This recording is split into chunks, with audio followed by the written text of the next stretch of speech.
Welcome to Where Lavender Grows. This is Josh the Posh. Thank you for coming in, everyone.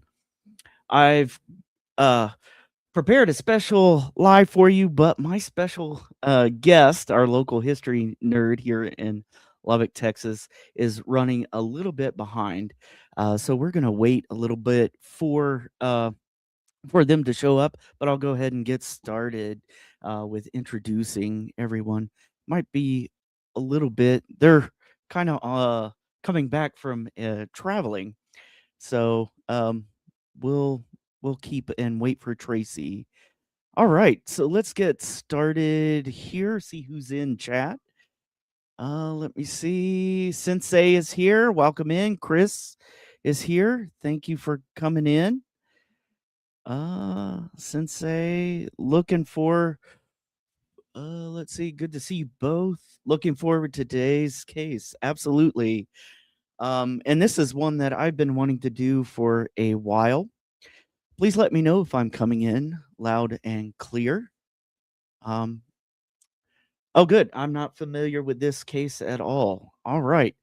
That's good. That's good to know, Chris, because that's what I tried to focus my channel on. Welcome all. If you've been here before, you know me. Uh, you know that I really centered this channel around victims and their families, and um, try to be as justice oriented as possible, and talk about the issues. Try to understand from a human perspective, a human story, what is going on.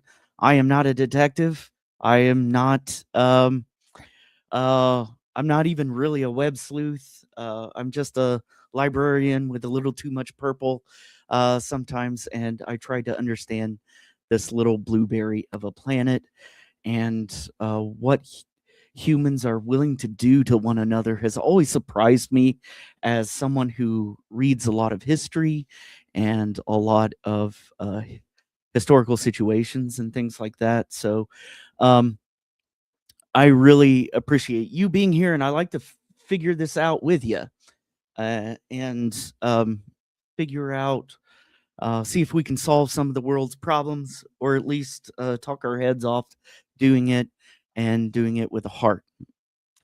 Yeah, I'm not sure if I had heard about it before or if I'm confusing it with another. Yeah, this is going to be Willie's. We're talking about Willie will be enlightening because in the Lubbock area, I'm not sure if many Lubbock people know about it. It happened back in 1971 uh, when the schools were just integrating at that time. And so we'll be talking some more about that in the time period. It was also a time just months prior to this, or a year prior to this, was the tornado that hit Lubbock in 1970, and it kind of affected the area around, uh, kind of near the school and the downtown area. If you're familiar with Buddy Holly had a house that and garage. If you're familiar with the day music died and all that uh, fun rock and roll stuff, uh, Peggy Sue and things like that. If you're familiar with some of those tunes, yeah, Buddy Holly, that I believe had some property that was damaged, and they had to they lost a lot of the music equipment that Buddy Holly had and stuff like that. Um, and during the 1970 thing, the museum that's there now has um, I think the house that was moved um, and some recreation of the studio. I looked it up, and it's incredible. No one has ever been held accountable for this. Well, somebody did serve time for this, and we'll talk about that. They did serve time for this, but did they really get held to account to the right degree. Yeah, absolutely. Hey, Josh, Chris Sensei, absolutely. Welcome in, Stormy. Glad to see you here. I'm really please check out Sleuthy Sweetheart's channel. I believe they finished a live today and is going usually I think hits Mondays at 2, um, and has a really good channel with some good content, um, and snacks. I remember one of the lives having snacks in there and some timeout period for self care and things like that. So please do check out Stormy's channel. There we go. Let me see. And Stormy says, I didn't know this case either. Yeah, absolutely. So I'm glad this is new and something that we can touch on. Uh, yeah, I didn't know. Always Sundays at 6, unless for some reason I can't make it on Sundays at 6. I try to do that right before uh Trial Junkies United goes up. And so if you please do check out Trial Junkies United goes up right up after me around 8 p.m. Central. I do believe they posted a live and stuff like that. And yes, it looks like Stormy is going up live tomorrow. And I believe Stormy, you can if Mustang hasn't already, you can go ahead and put up your link to your channel. And great, you, Sensei, wow, is in the house, and has just subbed to Stormy's, and uh, so good. Stormy, you got another one in, another sub. Thank you. Please do like, comment, share, and subscribe. Usually, if you like what you're, if you like the community, and if you like what's going on here. Um, Stormy says, I usually go on at 2, but I think I'm changing it to 3. So please be sure to check out Stormy, maybe going live at 3 p.m. tomorrow. Mustang, hey, good to see you. Can't stay. All right, Mustang. Thank you for coming in. But we'll watch the replay. Very good. Thank you. Please, if you're traveling, Mustang, please stay safe. All right. Oh, good. I'm loud and clear. At least I haven't been talking to myself this whole time. Uh, Never enough purple. Thank you very much. Absolutely. Thank you very much. I love my purples. And all the different beautiful hues that purples come in. Um, they just as long as we're respectful towards the guest and family who are watching, we are good. Absolutely. Thank you for mentioning that Chris, because that is the goal of my channel. And this is kind of in my area and around my area, so there's always the possibility of family members tuning in or seeing the replay. And that's exactly what I want to extend out to the family is, and this may be a case where the family may not have thought justice really was served. And so, even though it led to a trial and to a conviction, and what I was talking about with Tracey here is I usually do unsolved cases. And this one, we know who did it.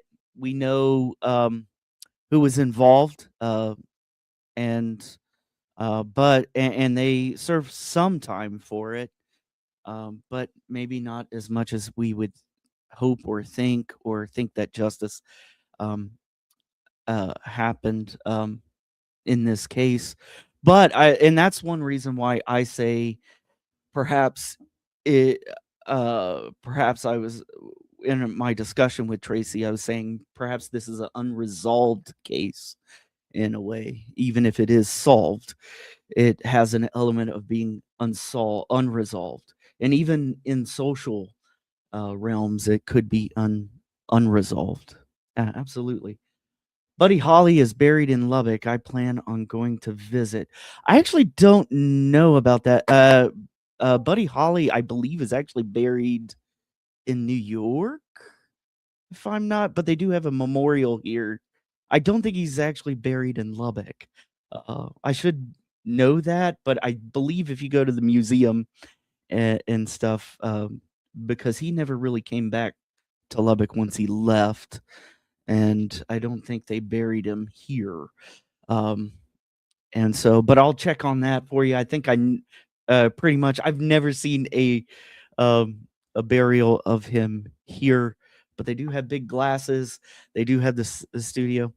Uh, was Texas one of the last states to integrate? Um, excuse my, you know what? And I think, well, I don't know. I know South Carolina. My in the late '60s. I know integration started after Brown versus the Board of Education of '54, and there were later follow-ups with timelines with the NAACP. And I know those timelines extended all the way into the '70s, and I believe this is the this affects a um, a part of Lubbock that was considered the black part of town. This was a sundown town, and um, the school here, Dunbar High School, was started to be integrated right at the. We're talking right on the cusp of Willie Collier's murder. Nope, the YouTube censors. I don't know, but right on Willie Collier's unaliving. Um, right here, this is a time period where integration is taking place, and Dunbar High School was a historically black school at the time. So, so Sensei, yeah, absolutely. And sometimes it's hard. I know you're across the pond. Sometimes knowing when school integration and that history kind of takes place, I believe it, and in some realms took place all the way into the '90s. I would suggest. Um, from an old book I have in my home, a week of peace, may gladness reign, and all your joys only increase. Thank you, Christo. Thank you for coming in. Absolutely. Uh, yes, she's got some great guests. I think you're talking about Trials Junkie United. Um, absolutely. And if somebody's in here that knows Trial Junkies, uh, matter of fact, I could probably grab it. Let me see. I'll grab it over here in a second and put Trials Junkies. If Mustang happened to do it before she left, or not, we'll get Trial Junkies. Yeah, check out Stormy as well. There's some great guests on Trial Junkies United as well. So, yep. It's all about the victims and families, and they do watch, and sometimes they are in the chat as well.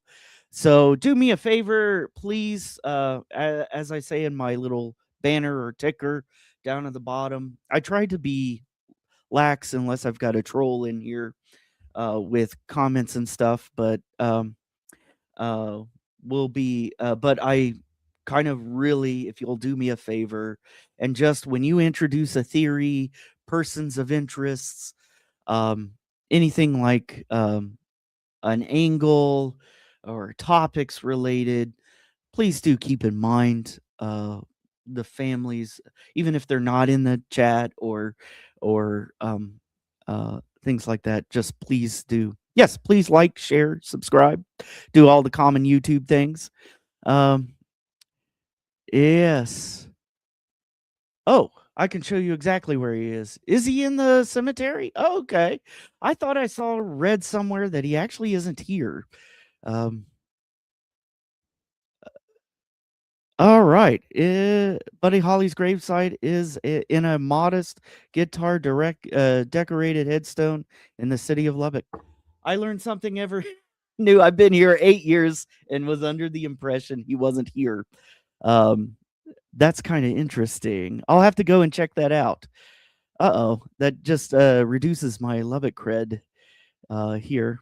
He's buried there. I visit famous graves. I looked it up. Okay, absolutely. Absolutely. I just visited Peter Mayhew's. Oh, Chewbacca. Very really cool. All right. Well, I know what I'm going to be doing here in the next. I'm probably going to have to go visit that. The first time I heard of Buddy Holly actually was in Switzerland when I was living in Switzerland. So that might show how much I keep up with music and stuff like that. Um, uh, all right. I have modded for a lot of people. Okay, yes, absolutely. You're on the form with the links. Thank you very much. I usually do need my let me grab Trial Junkies thing for tonight as well. Let me see. Thank you. Let me see. Let me grab Trial Junkies link.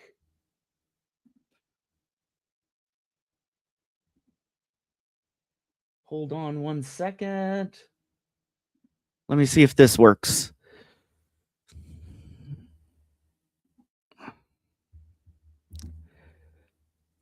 All right. There we go. All right. Stepping in. All right. Please do check out Trial Junkies going live right after mine. Now, I kind of already started, so I'll set the scene until Tracey gets here.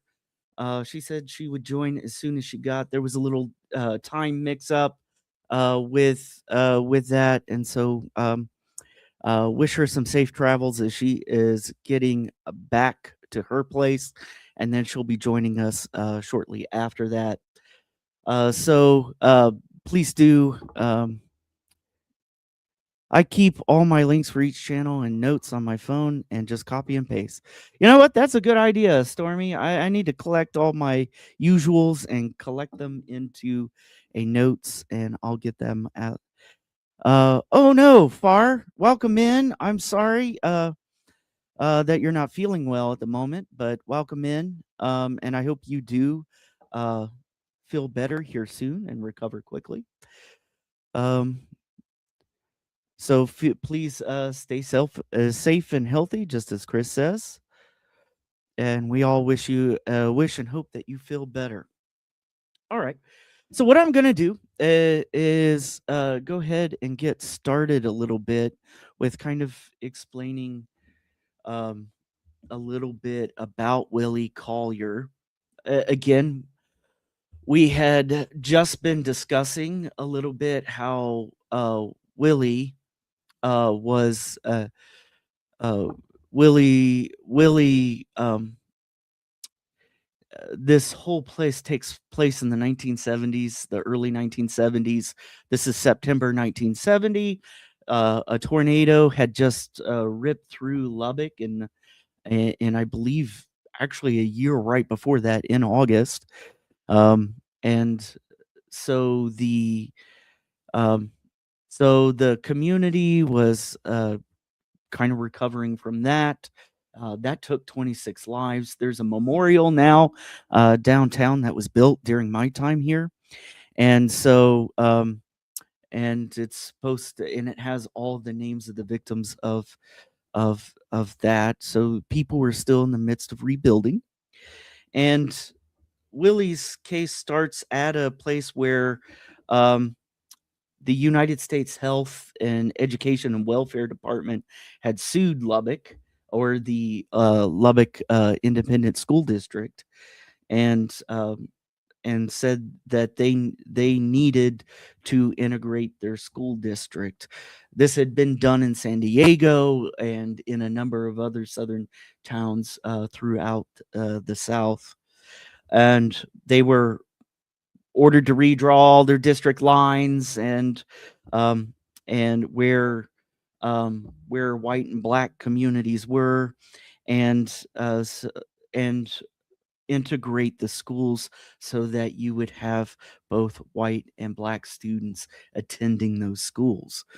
And so this hits in um, a lot of different ways because the one of the main criticisms of that day and of that integration was that if you were a fluent white family in this area, you could kind of wiggle your way around the integration and send your child to whatever school that you desired.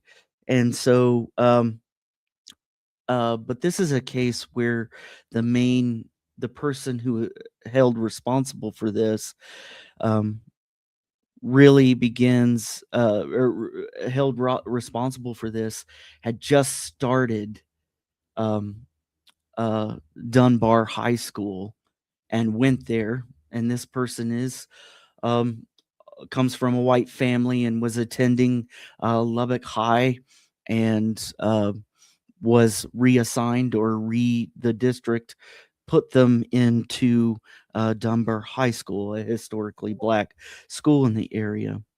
And so, because he lived in that district and the lines just kind of so he had just done that. I believe that this unaliving happened right within a week of that. So we're talking gets transferred to Dunbar on Tuesday, and by Thursday, this is when this incident happens. It all centers around on September 9th, 1971, and that's when this happens. Um, from the I just could imagine setting up in this. This was Willie's school. So Willie didn't, I believe Willie didn't have to move anywhere. I didn't, Willie was um, in the school at Dunbar, and Lubbock was kind of in this area where and it was a sundown town. So there's a part of town separated by an Avenue Q, and um, uh, kind of in this area, there's a separation on the east and west side, and traditionally that east side what did have white communities in there, and Parkway was a community there on the east side near Dunbar. And what happened is over the years from the 1940s, 50s, and 60s, as more and more black people moved into those areas, uh, white people would move west and out of the east side. So, and I believe that had been happening several decades before um, the before Willie's unaliving here. And so Willie was in a place where um, that was historically black and was um, on the east side. So his friends, his family had um, historical roots to there, and so you have this situation where integration happens, and um, the person, and I'm purposely uh, as I discussed this with Tracey, I'm purposely um, not using the person who was convicted of this crime. I'm not using their name at this moment, just because uh, I wanted to put the emphasis and really honor and celebrate Willie's life. And yeah, this is so Willie had this setting this up. Willie is in his own school that he's used to, and the perpetrator is that of this crime is the one who's being moved from their school and is in a new environment. And one of the things that um, I kind of Um, really remember from my days in school. This was in the 80s. But I was an army kid and we moved schools all the time. And I do understand the anxiety that goes along with moving schools and moving into different schools and different environments, different losing your friends from the last one. Of course, mine took place probably over great distances because we would move to a totally different state, hundreds of miles away, and different communities. So I'm used to that myself, and used to how the feeling of having to be going into the lunchroom and not sure exactly who to sit with. Now, as a white person, I've never experienced that in as in the way that someone from a black community experienced that. But I do know what it's like to be in a new environment and in a new school environment. And so, and then if to have, especially if you've grown up um, in a school uh, that may feel safe and have a safe environment for a minority community, to have someone who is considered to be part of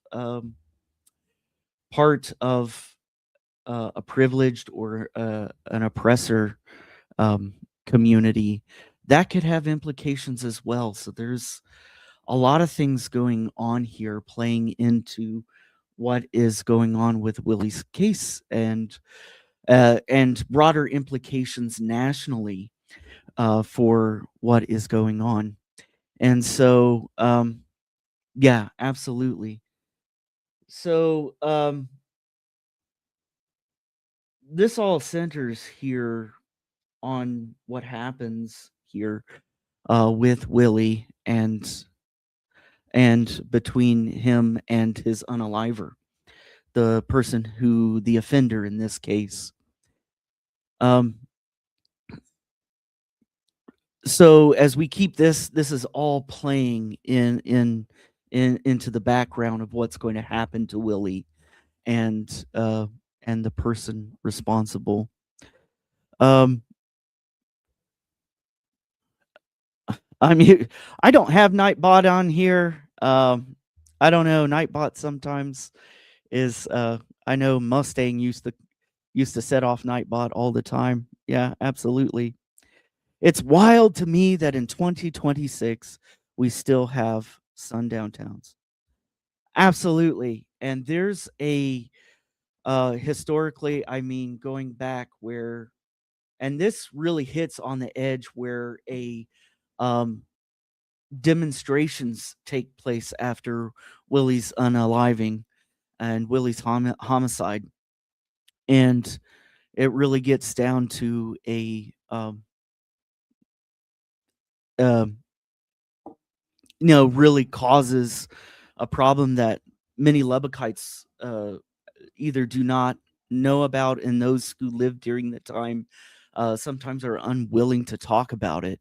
You'll see people shy away from, or said, we didn't really talk about it during that time afterwards. A friend of mine um, actually grew up during that time and didn't remember it happening. And so, or didn't remember hearing about it because it was kind of um, hushed.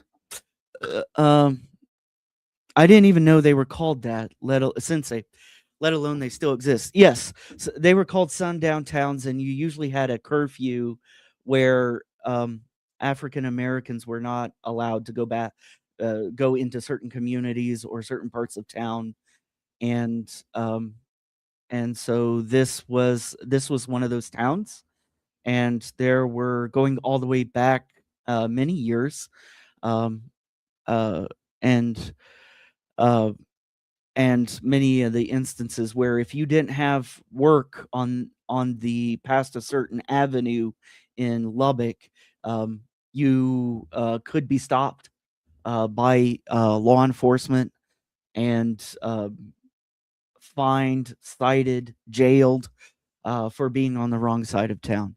And that's what that is, Sensei.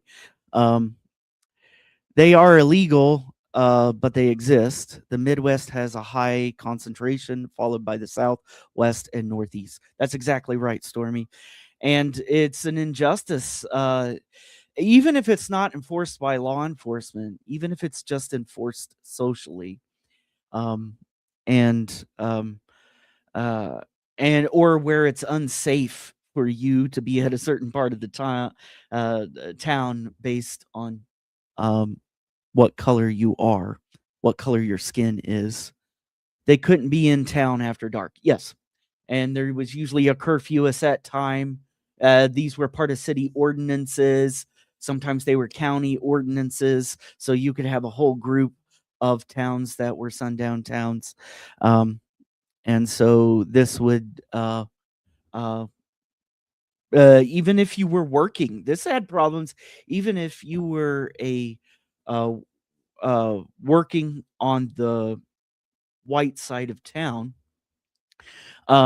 you could find yourself, even if you have permission to be working on that side, you could find yourself in a very sticky situation if that wasn't recognized. And so, and I don't know exactly when they started when the sundown town exactly started. I didn't look up that history before doing this live, but sundown towns, I believe you could go back, uh, perhaps even um, a couple centuries. But I do know the 1880s were uh, a popular time to formalize it into city code. And so you would have that time all the way up to even I think during the 70s here. I believe you would say, there was a whole side of town that, even if it wasn't enforced by law necessarily, if you're in the Black community, sometimes you preferred to stay um, and stay on where you're familiar and where the rest of your community is. And there's a number of communities on the east side of Lubbock that, uh, which is now hardly, some parts of those communities no longer exist. There's a strong East Side community even today, and they take pride in it. There's schools and things like that, but there's also communities over there that no longer exist. They had salons, they had jazz clubs, they had barbershops, pharmacies that catered and to the Black communities over on the east side of Lubbock, and where you would feel safe um, to conduct your day-to-day business. Whereas if you were to come further west, more integration had happened in the 1970s, 60s, and 70s, and then there was urban renewal that kind of moved that um, kind of bought up lands in where corporate world would buy up lands over on the east side, and they would industrialize it. The train tracks are over there with warehouses and granaries and now there's even data centers being talked about over there. So it still exists today in that realm. And so that's the kind of setting up this scene for what's going to happen to Willie tragically. And so, Stormy is correct. Here in the Midwest, we still have a lot of sundown towns, even if they're not enforced by law enforcement, they're enforced by social. Um, and social implications and things that really enforce a type of even still a segregated. And so we're talking about this right here. And as I looked through the newspapers of the time and gone through there, um, uh, it appears that this was the first week that this white student at Dunbar was transferred there. And because of the lawsuit that had come from the United States Health, and um, it they describe a situation where the or the perpetrator and Willie were arguing over a cigarette, or the offender asked for a cigarette, and apparently uh, Willie responded like, get out of here, or and may have even pulled out, according to some witnesses around there, uh, could have threatened, pulled out a switchblade and slashed the person responsible. Uh, and then Willie, this kind of comes over this cigarette uh, in initial newspapers and initial reportings that had happened, um, that the offender uh, uh, again um, pushes, or Willie pushes them, and there's a kind of an altercation there. Willie pulls out a switchblade, according to some reports, and slashes the who's going to be the offender. But then this person goes home and with another friend, because this incident happens early in the day. The other student goes and gets um, a weapon and brings it back to the school, and apparently, according to some of the offender's friends, uh, says that he's going to go after Willie and unalive Willie. Um, and they say that they tried to talk him out of it and calm him down, according to their testimony, and they didn't think that the offender was serious about it. But he returns to the school, and goes outside of room 126 and hits him back with the butt of the weapon, and to get his attention. Of course, Willie sees the weapon and takes a couple steps back, and the person unalives Willie in the chest 3 times with the weapon, and then Willie makes it about 300 feet before collapsing after staggering a little bit.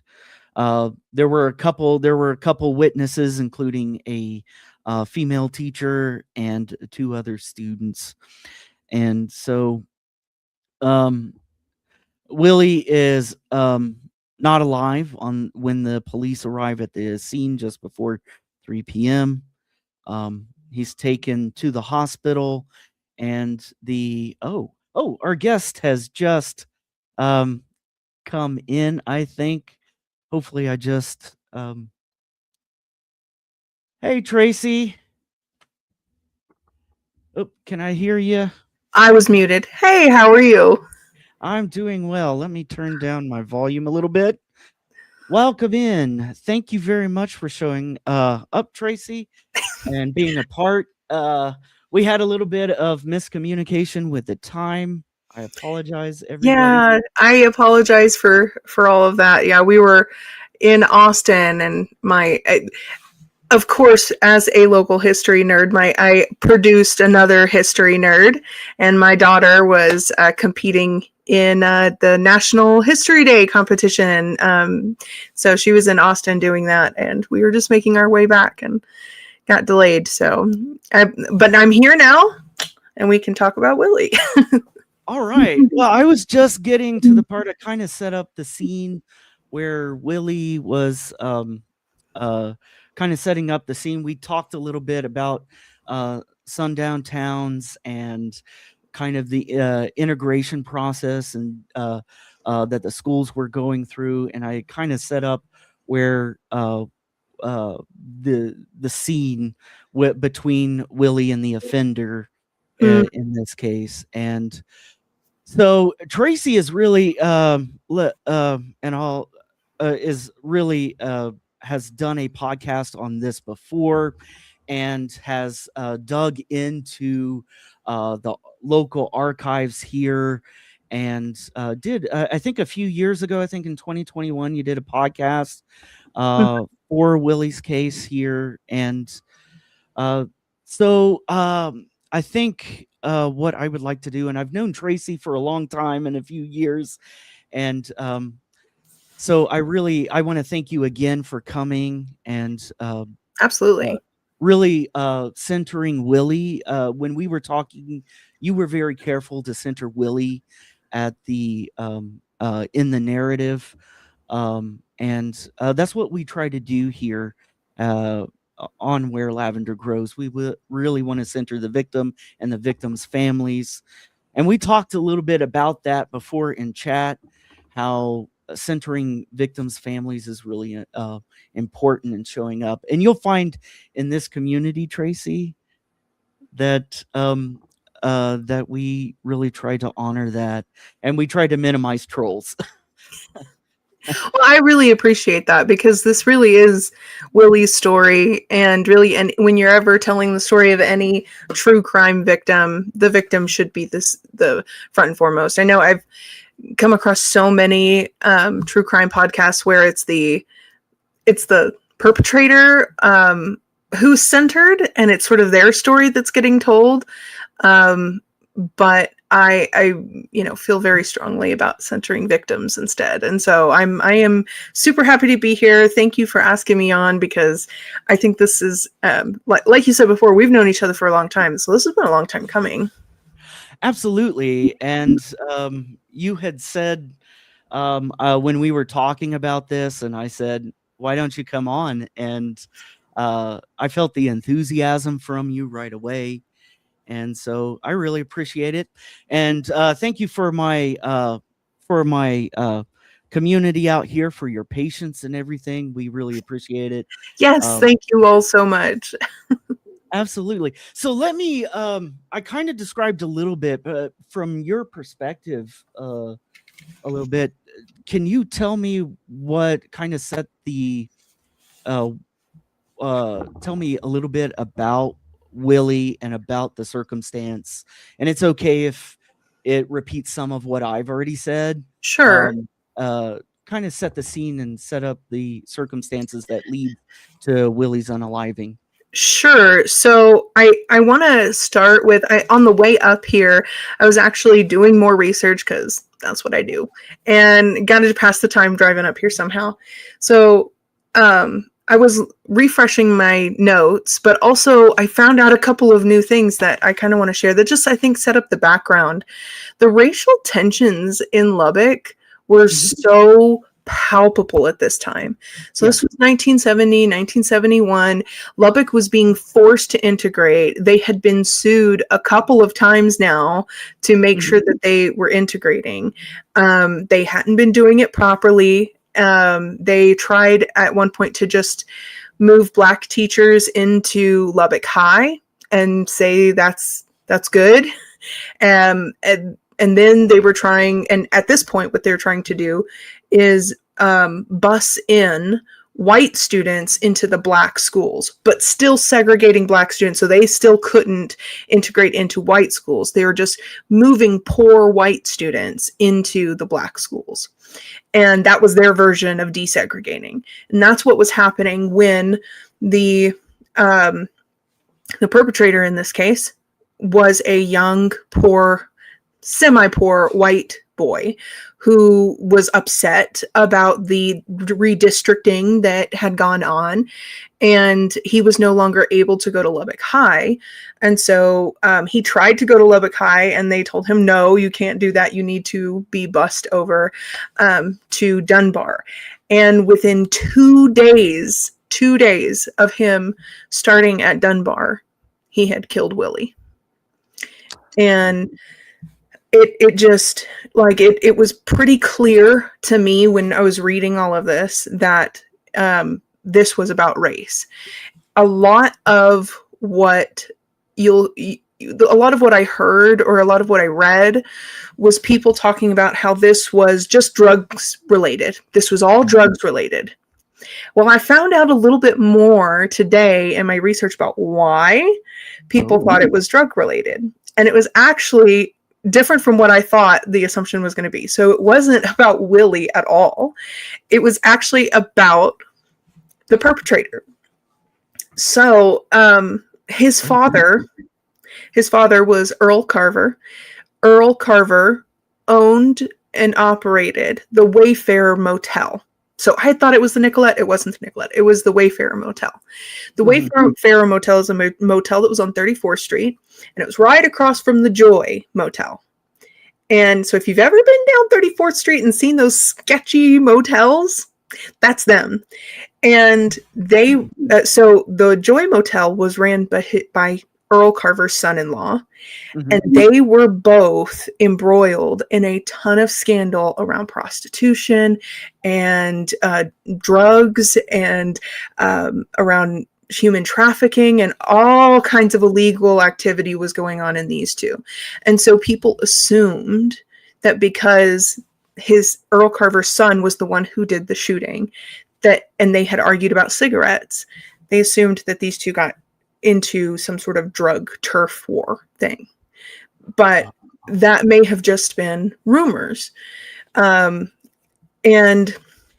so it's interesting to see how those things sort of progress. But yeah, it was the Carver family where these drug related rumors ended up coming from. But they were, Earl Carver and his son-in-law and that whole family were known for being embroiled in the illegal side of things in Lubbock. And they were also known for their extreme racism. They often were rumored to be in the Klan. Okay. And they definitely did not allow any Black people to stay at their motels. So neither the Joy nor the Wayfarer were integrated until they were closed. Now, go ahead. Go ahead.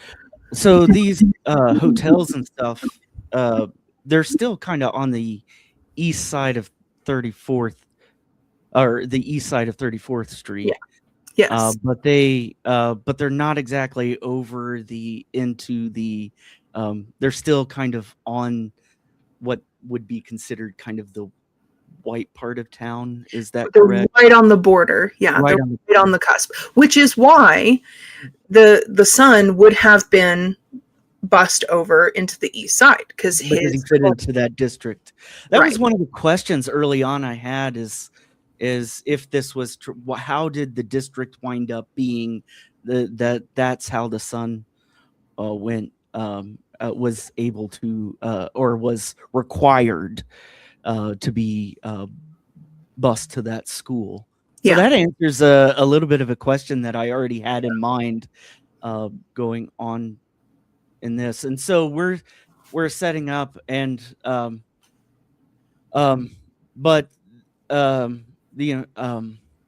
so my impression at first was that the offender here was in Lubbock High and had to relocate to Dunbar, but maybe he wasn't in Lubbock High. I'm not sure what the high school was he was in before, but I think that I think it was Lubbock High, if I remember correctly. and then he had spent like his first year at Lubbock High and then had to transfer to Dunbar, and he was very upset about that. And I think as you came in, I was just talking about my experiences being a military kid. And something that we share together, you Yeah. and me, Tracey, of moving around and moving schools. And I wanted to be careful how I framed it because I didn't want to necessarily over empathize with the offender, but at the same time, I know the experience of switching schools. Right. I often had to do it in the middle of my semester, and that meant all the social connections and friends that I had myself was it no longer.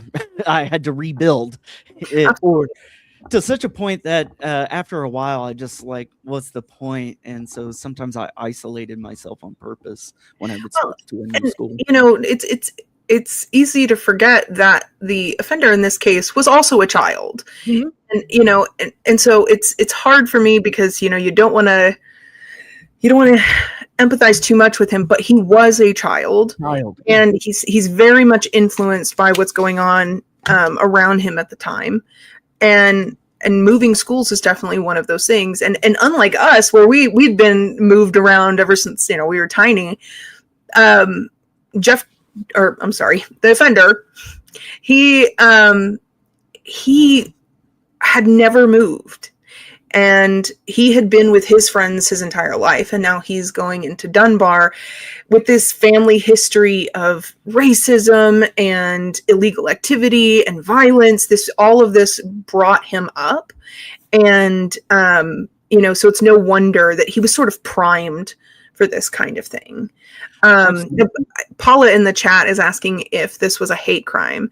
And I don't, I think that personally, if you were to ask me, I would say yes. It was. But I think that you'll see that this is a more complicated question to answer because of some of the conversations that happened afterwards and what some people were saying, especially because of the rumors of drug involvement that were circulating at the time. I personally would say, yes, it was a hate crime. But others might not say that same thing. Right. And that's become sometimes a politically charged way of expressing a crime, and whether this is the timing of it is suspect in a way because of the recent move to the school within a week and this coming out. Could it be? And I think, there's the could this just be what happens as a tragic result of a normal a drug interaction at the school, or a normal thing that goes on in the different types of schools? And that's not a comment on Dunbar or Lubbock High. That's just a comment on kind of the things that were going on in that area. But what do you think about this kind of shaping the narrative in terms of drugs? Do you necessarily buy that, or are there more social implications in the community that would make it convenient? Yeah, I don't necessarily buy it. I think that from my perspective, when I'm reading these things, almost every source is biased in one way or the other. And so you do have to kind of come to your own conclusions. But from the way that I read it, I think that the Carver family was already like rumored to have a ton of drug involvement. And people would have rathered blame that than blame racial tension, because I think people were afraid on both sides that blaming this on racial tension would stir more racial tension, would bring more attention to the problem, which they didn't see as a good thing. I think both people in the white community and people in the black community did not see bringing attention to this as a good thing. And so I think it was easier to blame drugs and to say, oh, well, that was just a one-off, and try to have people just move on. I think in the long run, that strategy probably doesn't really work, because I think it's a good survival strategy in the moment, but in the long run, I think ignoring these types of issues lets them fester and kicks the can down the road to where we can't even really solve these problems. But that's what hindsight being 2020. Absolutely. And but now I think when we're talking about this, was there a reaction to this from the Black communities? Was Absolutely. there a reaction? Absolutely. So there was a big reaction to Willie's death.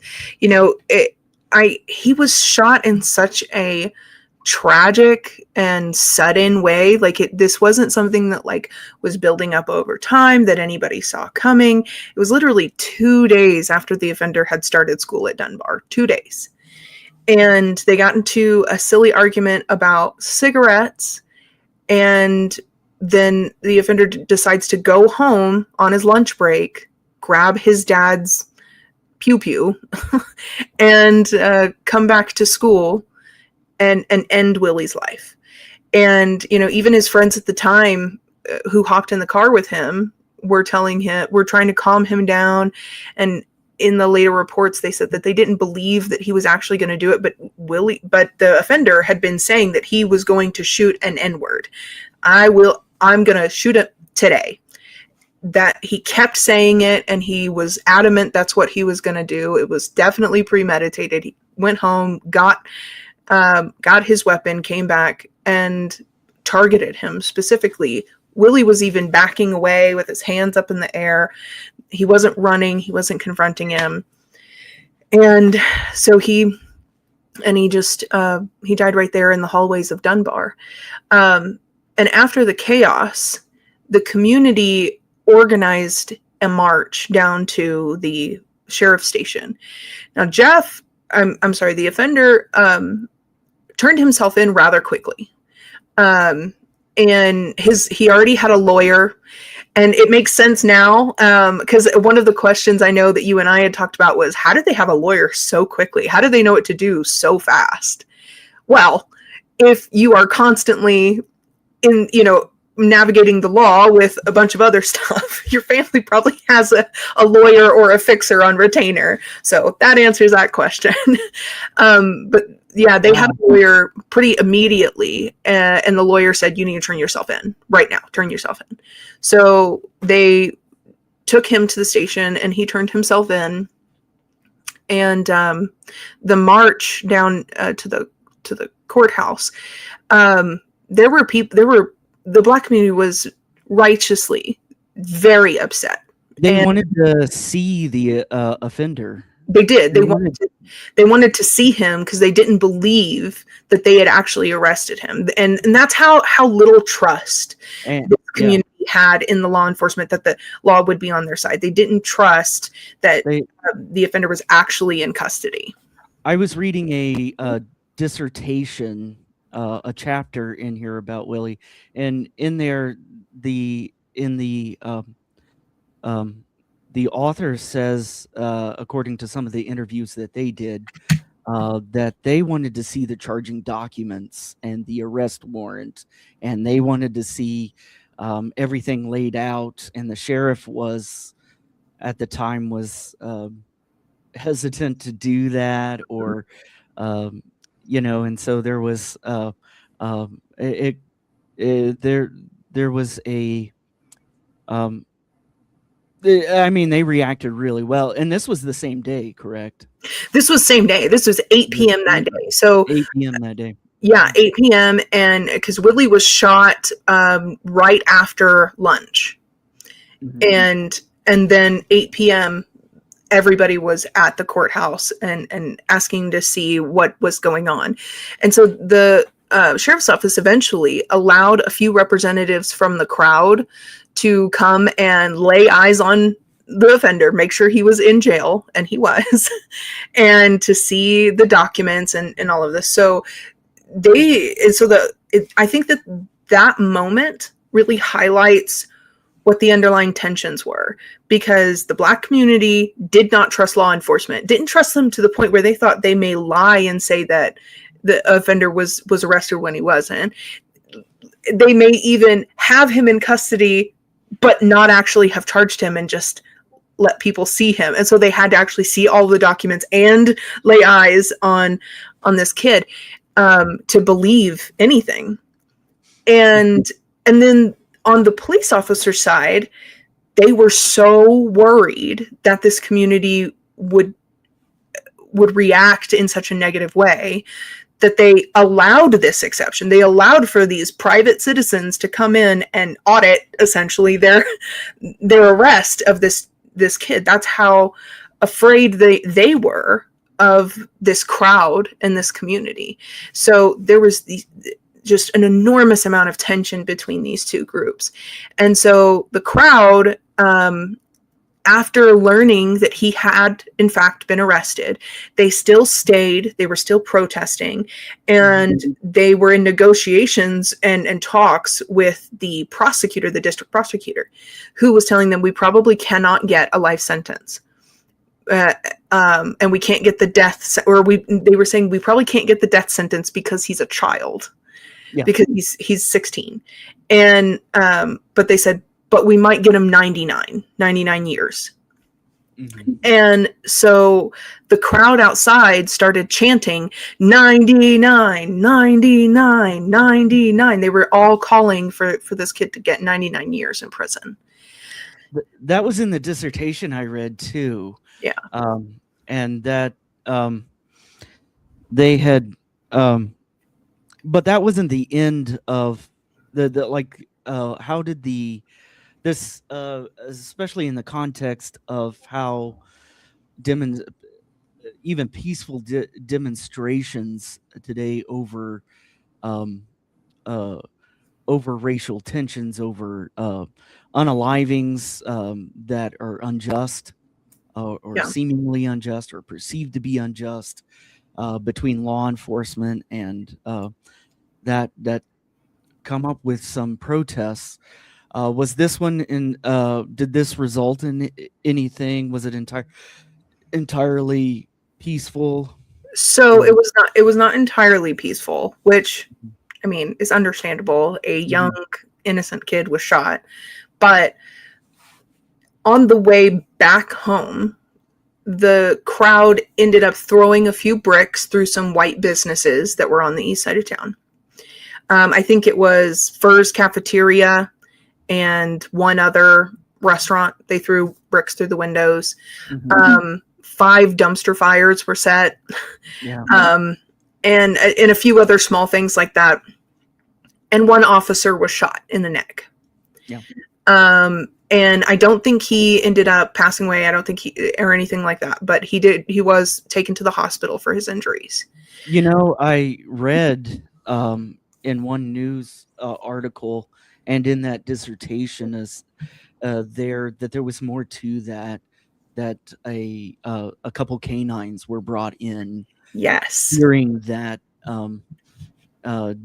during the GSWing of the officer, and yes. I think he was grazed. This was yes.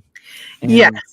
So this was an interesting story because the original newspaper article said that he was shot in the neck and brought to the hospital in critical condition. Mm-hmm. But later reports said that it only grazed his neck. Yeah. So there's a lot of that going on. There's a lot of misreporting and possibly over-exaggerating the white victims in this circumstance. So another one was actually the perpetrator himself saying that he was cut on the arm by Willie. Yeah. And that's what drove him to go home and get his weapon. Later on, there's actually an article where the principal comes out and says, actually, there was 2 students involved in a slashing of the arm with a box cutter. But it was 2 separate students. It was not Willie, and it was not the perpetrator at all. Was it unrelated? It was unrelated. On the same day? On the same day, it was something unrelated. Some kid, they'd gotten into an argument, and one of the kids took out a box cutter and cut the other one's arm, and the one that did it was suspended, but it had nothing to do with this incident. And so, and the perpetrator, nobody saw him get cut. Nobody saw Willie with a box cutter. No box cutter was ever found on his body. No box cutter was found in his possessions or during the autopsy. It was never anywhere. And and the police reports at the time said that the perpetrator had a small scratch on his arm that required no medical attention whatsoever. So, yeah, there's a lot of over-exaggerating some of the white injuries that went on during this time. And I personally believe that maybe I do think that the white officer was shot, but probably not nearly as fatally as, or, near fatally as was being reported at the time. Well, and I think as you see the newspapers get on, but when tensions are high, and even back before social media, you have this element of very quick reporting and people passing around information quickly about what's going on, and rumors start going around. But one of the things that got me as part of the story here, because it makes it incredibly difficult to offer a self-defense type thing when you have to leave the premises to go and get a weapon. And so and this kind of comes down, and there's a lot here when reading newspaper accounts and then later reading interviews with witnesses apparently connected with the offender. Friends that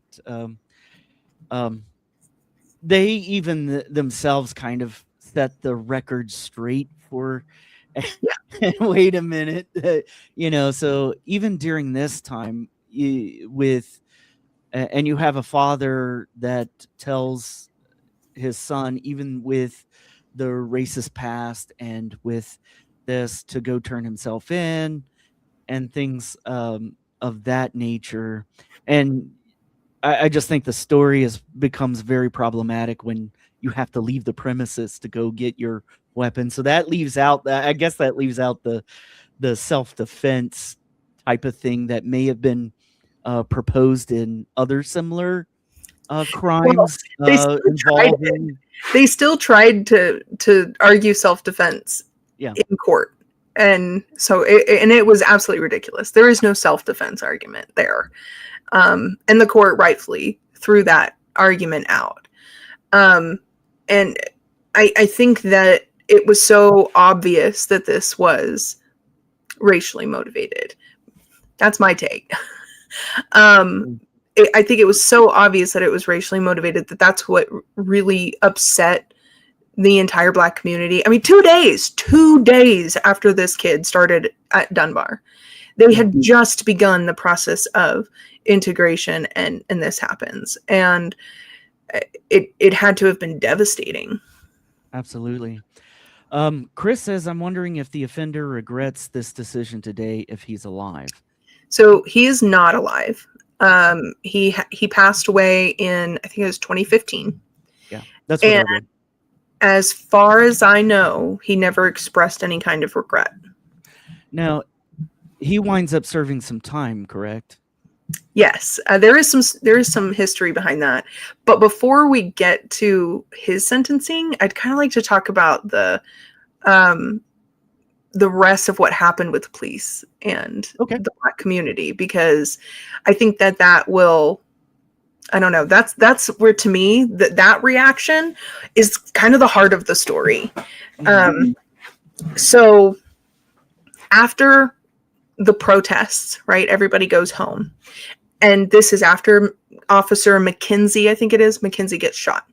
Mm-hmm. Well, you can't shoot a police officer and have the other police not react to it. Yeah. And my dad was a police officer, and I know that the atmosphere that you have when you are in law enforcement is that these people are your brothers. That's how you think of them. So the officers sort of went to war on this community because of Officer McKenzie. Even though he was pretty much just grazed and he was fine, they rolled a tank that they had recently acquired down the streets of the Black community. They hung a sign off of the tank that said something like Mackenzie's retribution or something like that. Mackenzie Raiders. That's what they called themselves. Mackenzie Raiders. And they did raid people's homes, people's personal homes. They went into people's homes and arrested everybody. So there was one particular incident that I thought was interesting. Mm-hmm. There was somebody had shot at the tank. And so they stopped and went inside. And they raided the whole home. There were 5 adults in the home. I think it was 3 men and 2 women. There was also a 15-year-old boy and 2 infants. They arrested all of them, including the infants. They all went to the jail. And when they searched the house for this gun that shot at them, they found one .22 caliber gun wrapped up in a towel and hidden in a closet, at the back of the closet. So one has to wonder, how did 5 people shoot 2 bullets? And how did they hide this gun seconds after it was fired in the back of a closet wrapped up in a towel? And I don't know. So that's just one of the stories, but there were so many others of houses getting raided. Up to, I think it was 50 people on the first night were arrested for breaking curfew, just being out after dark. There was a little boy who had pointed a pellet gun at the tank that was rounded up and arrested and charged. There were so many arrests that the police did to put down any kind of protesting. They started coming into people's homes without arrest warrants, without probable cause, and just arresting people because there was more than a certain number of people in the home at the time.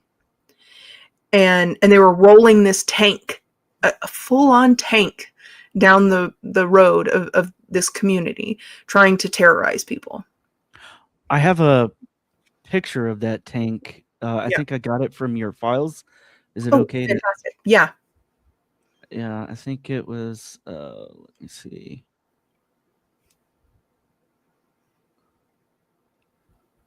Yep. Yeah.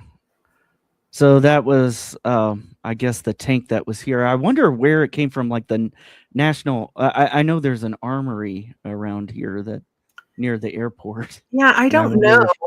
I do know, around the armory, they do have a tank out there, and I wondered for the longest time if that was this tank, but it's not. It's a different model.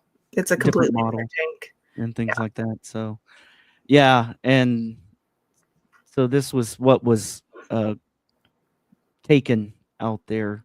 Mm-hmm. Interesting. And it's pretty intimidating. That's a large vehicle. And to have that rolling down your community after, just because a young boy was shot. A young boy in your community was shot and killed. And, I can only imagine the feelings that someone would have seeing this rolling down their street, patrolling for anybody who might look suspicious, look like they might get upset. A military response to a very and something that's used in war, right, to respond to And it just goes down to the breakdown of trust in the communities that is in the area and in the communities, and the lack of trust from the beginning, Yeah, where you had to go and, are you really going to arrest somebody uh, for this crime? yeah, Um, our dear classmate, our dear student, our dear brother, our dear uh, was unalived right in a hallway, a school hallway. yeah. A place where he should be safe, where no child should ever have to fear for their life. Yeah. What do you think about responses to integration from both Black and white communities there? Because I remember this in another situation in South Carolina that I looked at, and there was criticism from both white and Black communities Yeah. about making integration um, like uh, um, you used the term forcing earlier, using law to really integrate the schools. And so some where in other situations like this where violence um, was the result of both in traditionally white schools and traditionally Black schools, where violence kind of because of integration. How do we respond to situations and criticisms like that? So, Especially in now where yeah. our schools are more so integrated and has a history, decades history of being integrated, even if there's still, because I went to schools in South Carolina and in other areas where there was still somewhat of a culture of Yeah. segregation. You could see it in the lunchroom or Well, and I mean, things. it still even happens here in Lubbock. I Yeah. still think we're fairly segregated in Lubbock. Mhm, My kids, when they started going to school, they were going to a charter school. mhm, And so all the kids there were from all over Lubbock. It was just the parents willing to drive them to the charter school, because we don't do community busing here. But mhm, the parents that were willing to drive them to the charter school, those were the children that went. And so it was fairly diverse. Um, and then when they left that school and started going to their local neighborhood public school, my son even asked me, like, why are there so many white kids? And he didn't understand. He had been used to a very diverse, population. I think in his school before, um, it was fairly even, like the number of white students, Black students, Hispanic students. There was Muslim students, there were Buddhist students, there were students of all kinds. And the school he went to after was pretty much exclusively white kids and maybe one or two Black kids and a few Hispanic kids. And so, like, I think even now we're still in that. And when I was younger, I had a different view of what integration was, because you kind of get this like whitewashed view of racial history in school, and integration is seen as a really good thing, and that we corrected our mistake by integrating everybody. mhm, In reality, I think Dunbar is a pretty good example of how there was some legitimate criticism against integration coming from Black communities. mhm. And I think that Dunbar is a pretty good illustration of that, because they had some world-class teachers at Dunbar.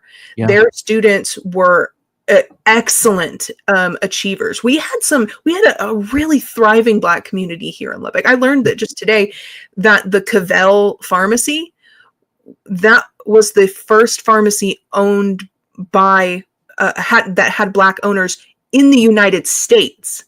Not even in Texas, not even in Lubbock. In the whole United States, Lubbock had the first Black pharmacy.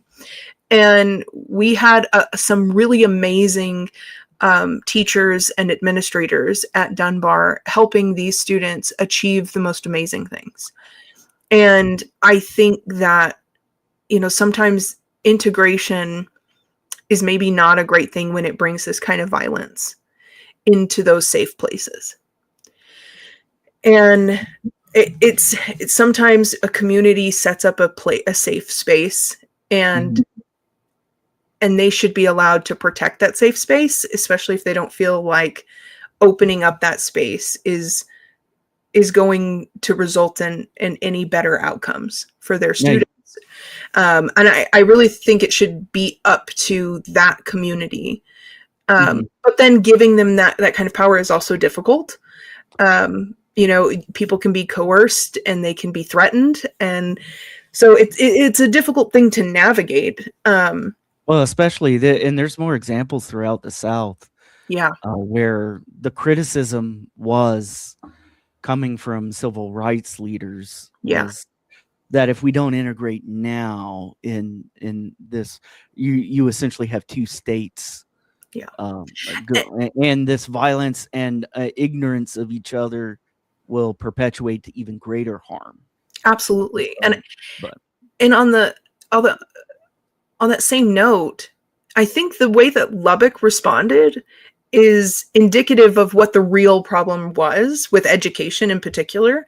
The fact that they redrew the district lines to just include poor white kids shows you that it's more about making sure that there is a wealthy side of town and a poor side of town, and that we don't let the poor kids have the same opportunities.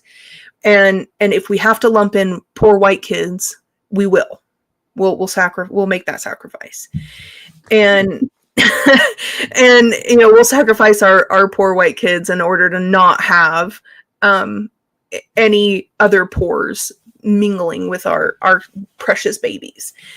And so I think that the real solution should have been something that was a little bit more inclusive and had justice for everybody, that it improved the education system as a whole. Maybe don't tie funding of our education system to property values, something that improved education for everyone across the board, and didn't just force communities to commingle when they don't have a foundation for how to do that yet. And I don't think the foundation had really been laid to allow people to be successful. And you just force these tensions to work themselves out in these really violent, dangerous ways. So let me ask this. In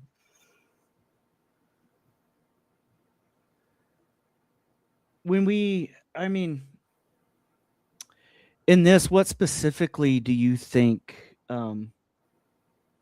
is often misunderstood or overlooked in this situation here in Lubbock?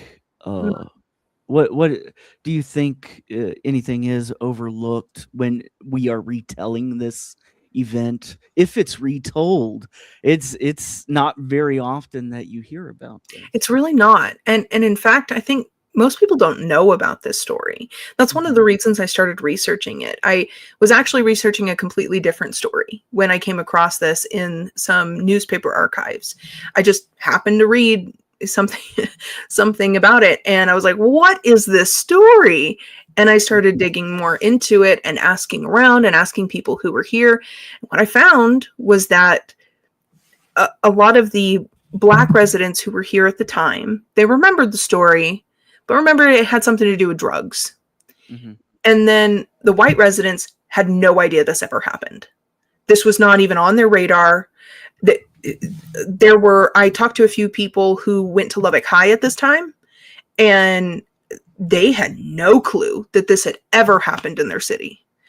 And part of that was I was reading about how Lubbock High had a bomb threat called in because of this. It was part of that. There was another bomb threat called into another business as well. There was no bombs. Nobody ever found any bombs, but the threat was called in. And the way that they reacted to it was to have the Lubbock High students just do a fire drill. Everybody do a fire drill. And then later that day, they had a pep rally. And it was as if nothing had ever happened. There was nobody knew about this. And this was coming from people that I know at the time were very involved in a lot of liberal protests.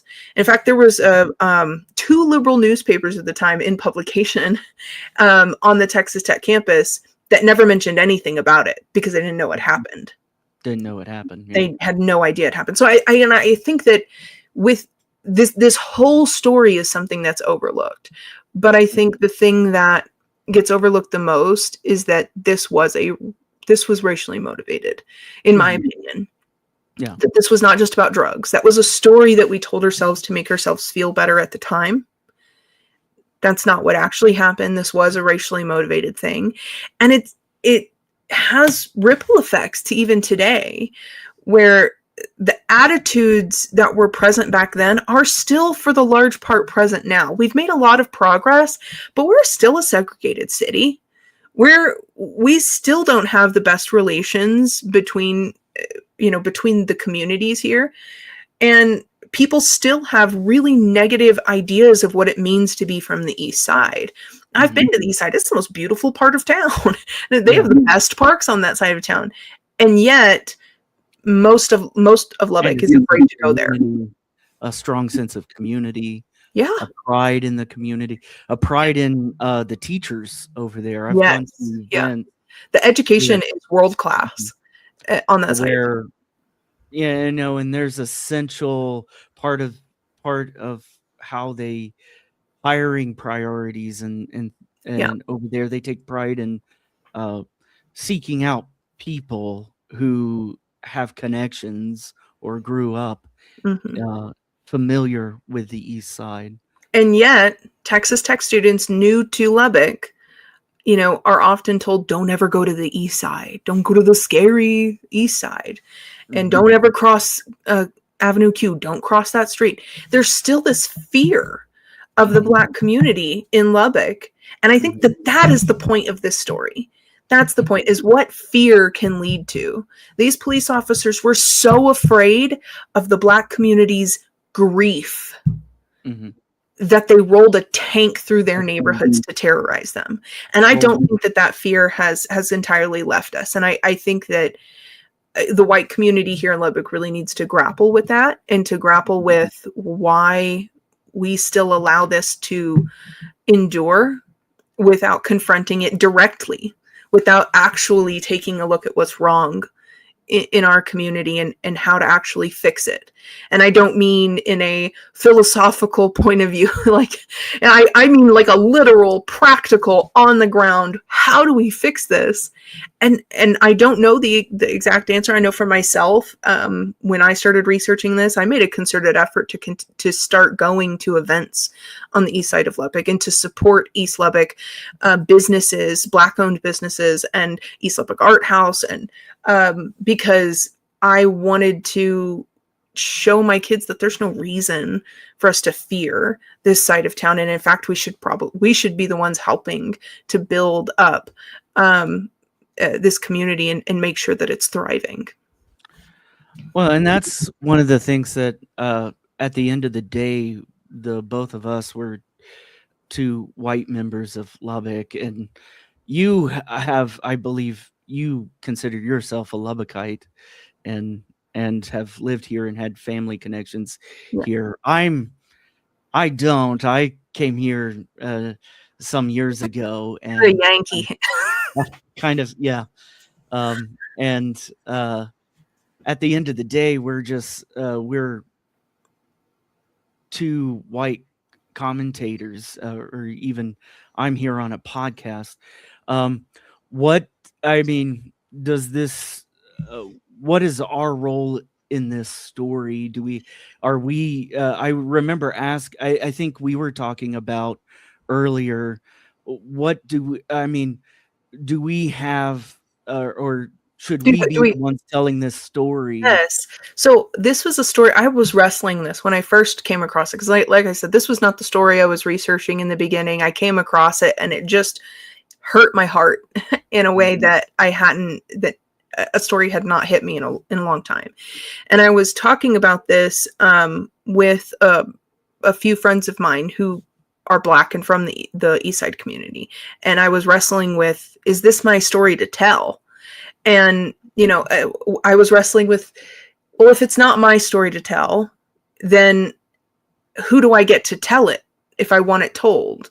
Well, I can't force anybody to tell this story if it's not something they're passionate about or something that they know anything about.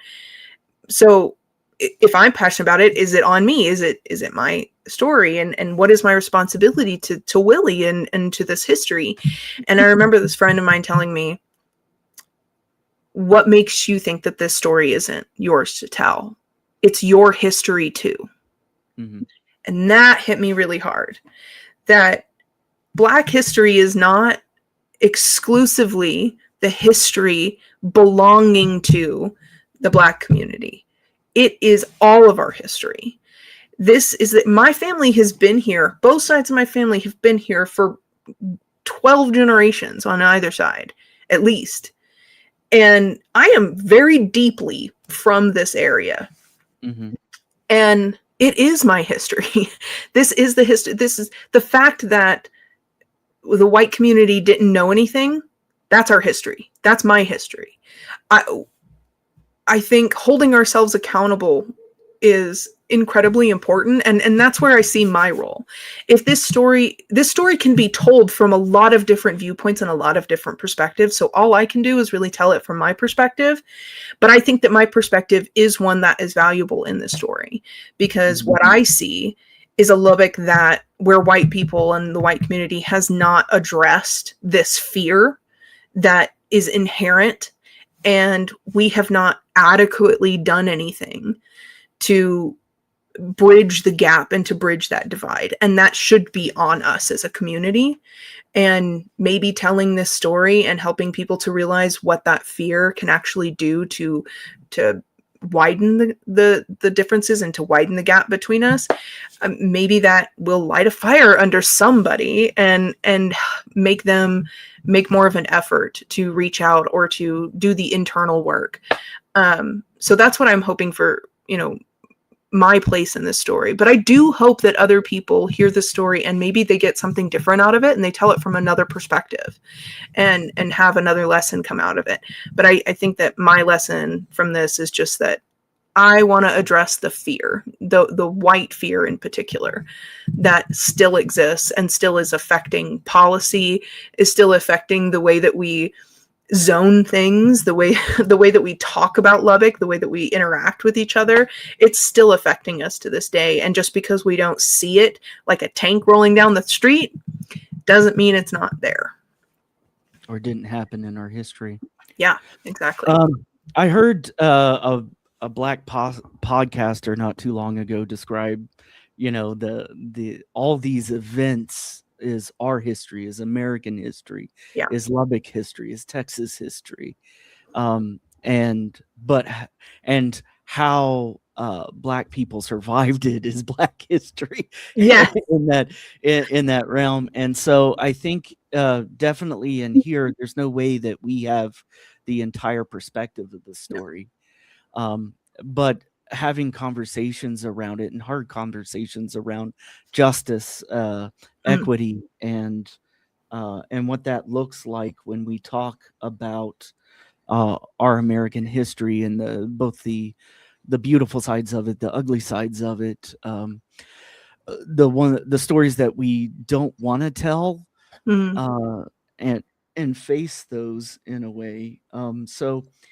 And you kind of addressed this a little bit, but if we were to tell Willie's story in schools today, what kind of lessons do you think students should take from that story? Ooh, If we were to put it, since it started, we're talking about a high school, and we're several decades out from this. What if we return the conversation to high schoolers, students, and if we were to create a lesson, what kind of things would we want students to get from a lesson?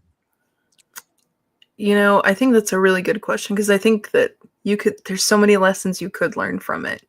I know what I would want my kids to know is that they shouldn't fear people just because they're different from themselves.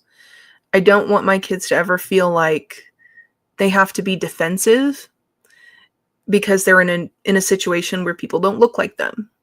Mm-hmm. We were just in Austin this weekend, and both of my kids commented on how many people of color they were seeing, on how many people in hijabs they saw, on how many people that just look different, act different. Like there's such a sheltered view of what humanity is when you grow up as a kid in Lubbock. And taking my kids into the big city is always a trip because they do have such a sheltered view. So I think the biggest lesson, especially for Lubbock high schoolers, would be that they need to branch out, that the way that Lubbock runs is not the way the rest of the world runs. When you walk down the street, most people don't see a sea of white faces and cowboy boots. There's a whole nother world out there. And really, there's a whole nother community just on the other side of Q. And if you would just take this tiniest bit of courage and go and meet somebody unlike yourself, you might be surprised at how much bigger your world gets.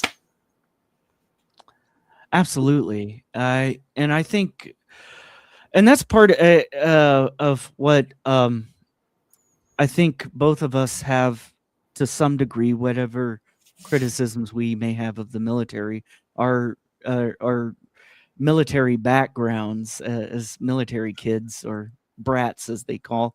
Yeah. That's a British term, actually. But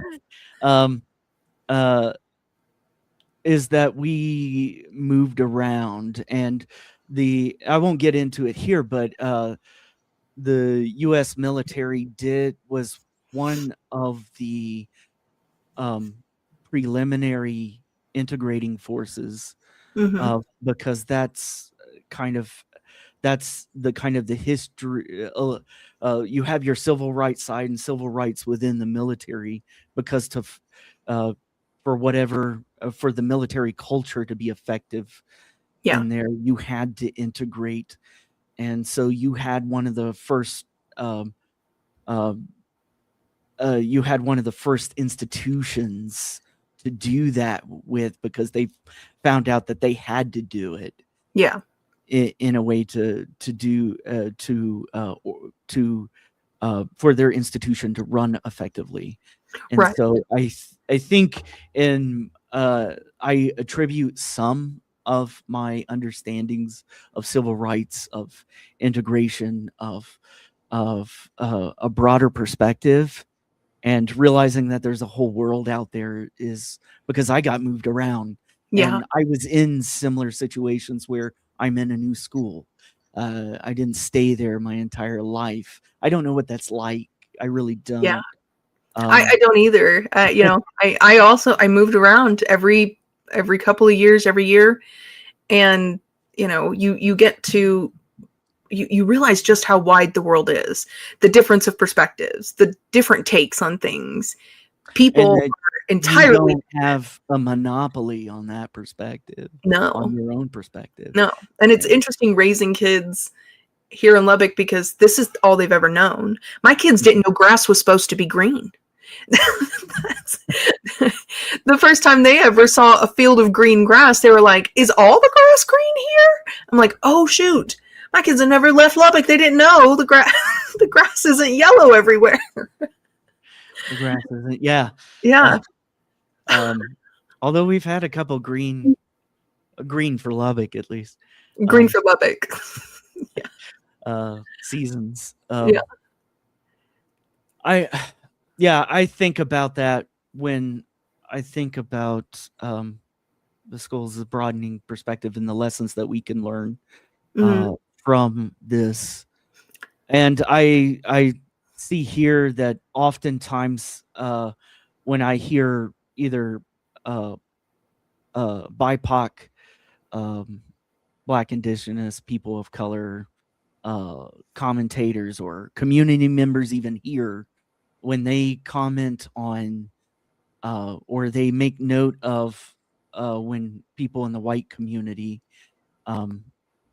say, what can I do to help, or what can I do to this, and they're kind of struggling. First of all, you need to do the emotional labor to figure out what that is, because I can't tell you that. And then you're going to have a diverse set of answers from Black communities Yeah, around that it's hard to answer or make one person answer for the entire set of right. communities of one culture or group or race. And Absolutely. so you get kind of a shrugged answer Yeah, because and uh, maybe there's an emotional labor even in telling a white person truth, mm, or and that takes a lot of labor and stuff like that, and some are tired of doing that. as they should be. Yeah. And I think that, if I was responding to people like that, I'd say, most I was actually just reading an article from one of those radical liberal newspapers that, was written in the 60s and 70s here in Lubbock. I was just reading one of those articles and it was going off about the white liberal. And I have to say, the points that article could have been written today. And one of the points it made was that white liberals tend to see systemic injustice and try to fight at the systemic level. And so they try to fight at this level that like they probably can't ever actually reach or change, when on the day-to-day basis there are things going on in their neighborhood and in their schools and with people in their community that they could literally affect that day. Mm-hmm. And those things get overlooked. And so and it's very difficult to change those institutional systemic things. And I think that's a really good point. I think that what we should try to do, instead of writing letters to congressmen, or maybe not instead of, but in addition to, writing letters to congressmen and voting and getting involved politically, find out how to attend a poetry night on the East Side. Find out how to support a local Black artist or business owner. Those are the things that you can do right now that help to bridge those gaps, not just for you, but for anyone you interact with. Because you can give a referral to a Black business that you know about that's excellent. I've told many of my friends about some amazing Black-owned restaurants that I've tried recently. And you send customers their way. Those are the things that are going to impact people's lives right now and today. And so I think that doing those things is almost more important than trying to do some of the systemic things. And they're easier to do. And it's not something that you don't have to take on the whole system, the whole institution. You could just go eat some good food on a different side of town. And that can be enough. That can be what you do. Or showing up to community action things, Yeah, events, and absolutely. being present there, instead of kind of like abstract academic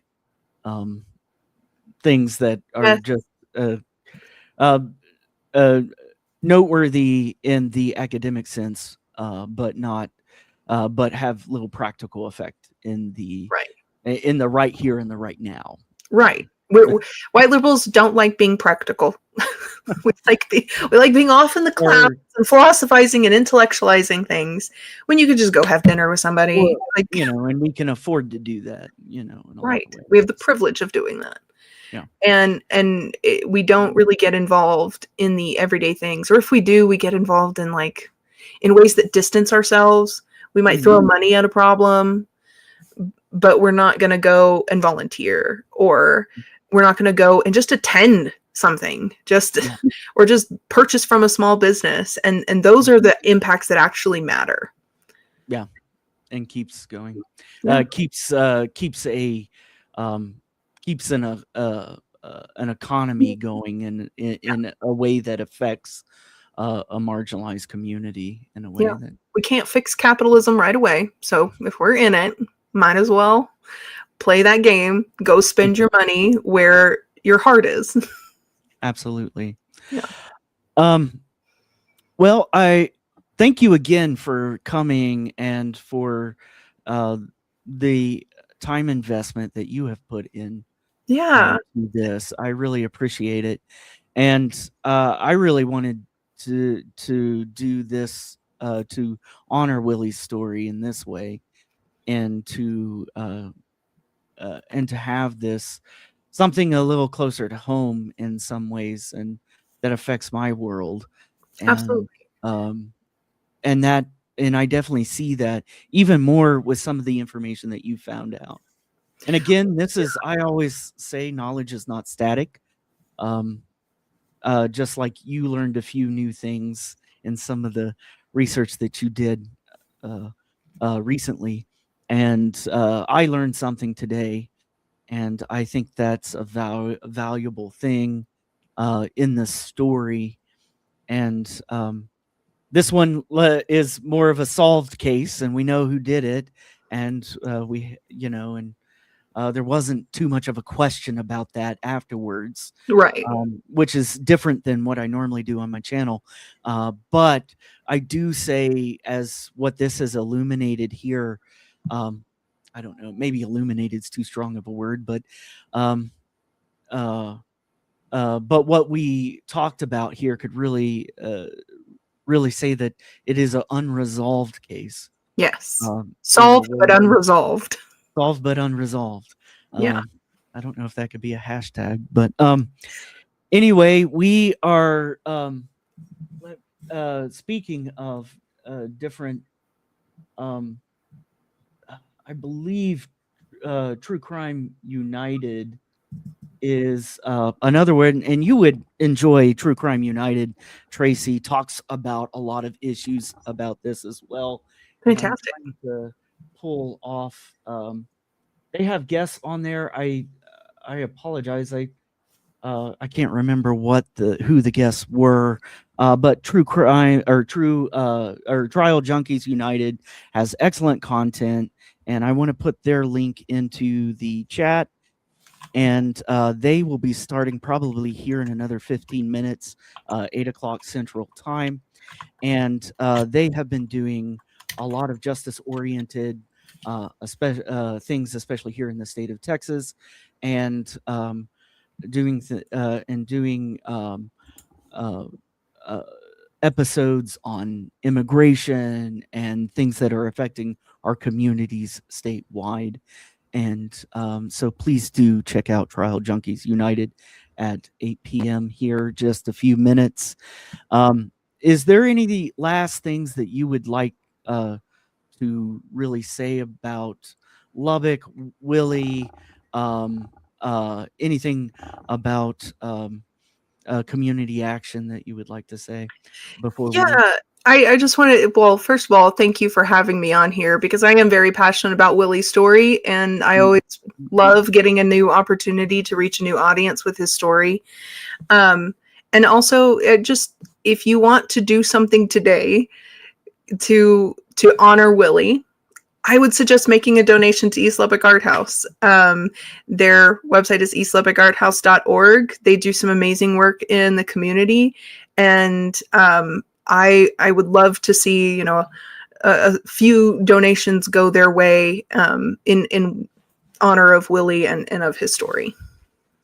Let me real quick. I'm grabbing the link for eastlubbocarthouse.org, and they are about making art accessible to everyone throughout the entire Lubbock community. Mhm. Um, they are located in East Lubbock on Martin Luther King Jr. Boulevard, Mhm. and they do have um, uh, events, a variety of different events, from mental health, artwork, book clubs. They participate, I believe, in community gardening, Mhm. and those are ways you can just simply be present Yeah. for. They And also organize the Walk Against Racism every year. absolutely, Um, and they walk around their community and pick up trash to try to restore pride in their community. They do so much good work, and they're the heart and soul of East Lubbock Art House is, of course, Daniel Demetria, and she does such amazing work. And I really think that community needs, well, they don't need our uplift, but it's always nice if you get one. So if any of you feel moved by Willie's story, I know that that money would be appreciated and will go to very good, very, very good work. Well, thank you again. I appreciate you coming on. You are always welcome on my channel to discuss anything that you have on your mind. We're usually focusing on true crime in the Southwest, but we do it with a heart. And I appreciate everybody who's on the replay, but also came here into the live. And I see that Stormy stepped out. Do check out Stormy's channel as well. Stormy also focuses on justice and justice um, uh, uh, in our communities, and sometimes has hard conversations, especially with crimes that involve children. And so check out Stormy. That's Sleuthy Sweetheart, goes by Stormy. And they have an excellent channel as well. I am going to give people 10 minutes to run over to Trial Junkies United. And so I'll be there shortly. I probably will step out a few minutes and maybe be in there a little bit later. So have a good night, and thank you very much. Thank you. Uh-huh.